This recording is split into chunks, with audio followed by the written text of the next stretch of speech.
nous avons créé un robot de nettoyage de panneaux solaires appelé Solar Clino. Donc c'est un robot que nous avons développé sur base de notre expérience de nettoyage, qui est de 7 ans maintenant, puisque nous avons commencé en 2010. Alors nous avons voulu un robot qui puisse nettoyer 90 à 95% des différents types d'installations solaires, donc aussi bien les installations au sol que les installations sur les toitures, les rampants solaires, les panneaux superposés de type SolRIF. C'est un robot dont nous avons voulu qu'il puisse atteindre les 25 degrés de pente en nettoyage, de manière à justement pouvoir l'utiliser sur beaucoup d'installations. Nous avons aussi voulu qu'il puisse nettoyer très rapidement en une seule fois. Nous avons donc créé un robot avec 2 brosses, une à l'avant, une à l'arrière.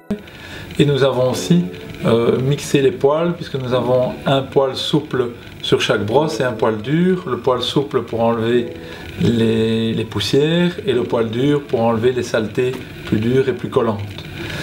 Donc l'un des aspects du robot, c'est cette partie nettoyage proprement dite qui se fait à l'eau. On est aussi occupé de développer des brosses pour pouvoir nettoyer sans eau. Et ce robot est aussi totalement démontable de manière à pouvoir le passer facilement d'une toiture à l'autre, on peut enlever les 2 brosses d'une part, enlever la partie centrale d'autre part, de manière à n'avoir jamais plus de 25 kg à soulever. Il est aussi autonome puisqu'il est utilisable sur batterie. Donc les batteries tiennent à peu près 3 heures, 3 heures et demie.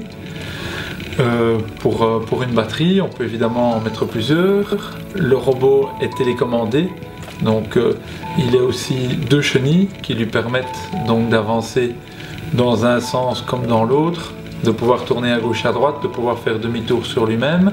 Et les chenilles tiennent évidemment sur des panneaux qui sont mouillés. Ensuite, l'une des autres particularités du robot, c'est que nous avons installé une caméra dessus de manière à pouvoir l'utiliser depuis le sol, ce qui permet à l'opérateur de travailler beaucoup plus en sécurité.